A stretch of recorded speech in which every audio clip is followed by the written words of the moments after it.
मैं समझता हूँ कि इसके अलग अलग व्यू हो सकते हैं और सब सही हो सकते हैं। एक मत स्ट्रॉन्ग है कि पर्सनालिटी कल्ट या पर्सनल रिलेशन ये बहुत ज़्यादा इन चीज़ों में नहीं डाले थे। एक मत है, स्ट्रॉन्ग मत है।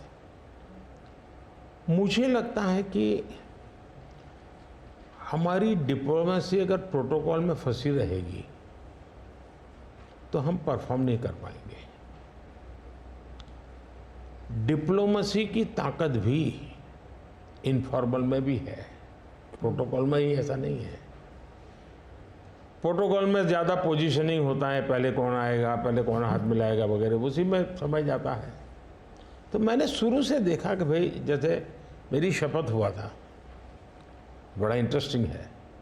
मैंने तय किया कि मैं सार्क देशों को 2014 की शपथ। हाँ, 2000 पहली बार सार्क देशों को बनाने का मेरे मन में विचार आया। और उसके पीछे कारण ये था क्योंकि मेरा चुनाव प्रचार में मुझ पर आरोप एक ही था कि ये मोदी तो एक राज्य से आया है, ये देश की राजनीति क्या समझेगा, विदेश नीति क्या समझेगा, ये तो डुबो देगा। ये चुनाव प्रचार का मेरा खिलाफ के जो मुद्दे थे उसमें एक बड़ा महत्वपूर्ण मुद्दा था। सब लोग मेरी मजाक उड़ाते थे। तो मुझे लगा इनको एक ही एक्शन से मुझे जवाब दे देना चाहिए, बोलने की जरूरत नहीं है पहले दिन से। तो मैंने शपथ समारोह में सार्क देशों को बुलाया। उसके पहले मैंने बैक चैनल से उन सबसे सहमति ले ली थी, ऐसा तो नहीं हो सकता कि कोई, और सब लोग आए। मेरा शपथ हुआ। फॉरेन मिनिस्टर अभी तो हमारा बना भी नहीं था और मैं इन सारी चीज़ों से बिल्कुल नया था, बिल्कुल अनभिज्ञ था। लेकिन बायलैटरल सबके साथ होना था। जब हम लोग हैदराबाद हाउस में गए तो मुझे समझाया सब प्रोटोकॉल वालों के साथ, ऐसा होगा, वो आएंगे, आप ऐसा कहेंगे सर।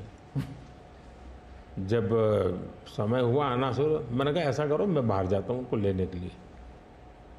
तो सारी सिस्टम हिल गई थी, यार अपने प्रधानमंत्री गेट पर जाएंगे। सारी मेरी एमईए की प्रोटोकॉल की जो दुनिया थी ना, उसके लिए वो पहला ही दिन बड़ा गजब था और मेरे लिए वो एक एक्शन सारे मेरे दरवाजे खोल दिए थे। और इसलिए मैं प्रोटोकॉल में बंधने के बजाय परफॉर्मेंस पर फोकस करके डिप्लोमेसी के लेवल को शिफ्ट करने का प्रयास किया और उसमें मुझे सफलता मिली है। President Obama, president Biden, president Trump, इन तीनों के साथ आपने काम किया हुआ है और इंडिया यूएस रिलेशंस एक अपवर्ड ट्रैजेक्टरी पे हैं।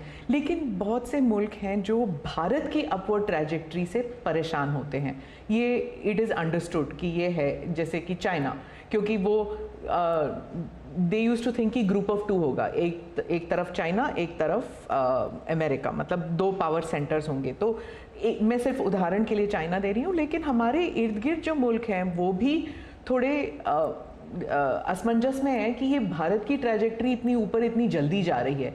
क्या हम अपने नेबरहुड को अपनी सक्सेस स्टोरी का हिस्सा नहीं बना सकते? अच्छा सवाल आपने पूछा। हमारी डे वन से पॉलिसी है, एक नेबर फर्स्ट, दूसरा एक्ट ईस्ट।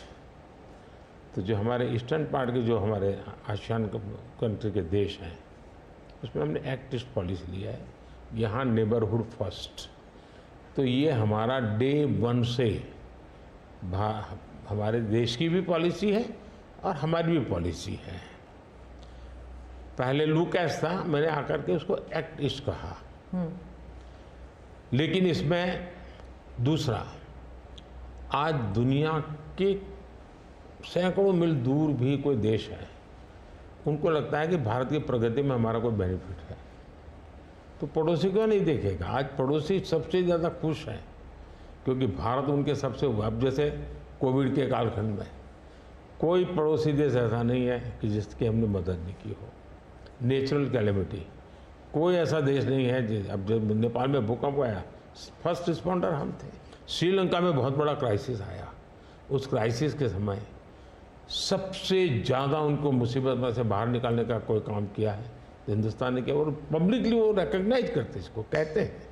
और इसलिए मैं तो दूसरा अनुभव कर रहा हूँ, वो हमसे बहुत अपेक्षाएं करते हैं और पॉजिटिव अर्थ में मैं कहता हूँ, अच्छे रूप में देखते हैं। और भारत ने भी कहा है कि भाई हम हमारे सभी देशों को, पड़ोसियों को शक्तिशाली और समृद्ध देखना चाहते हैं। आपने दोस्ती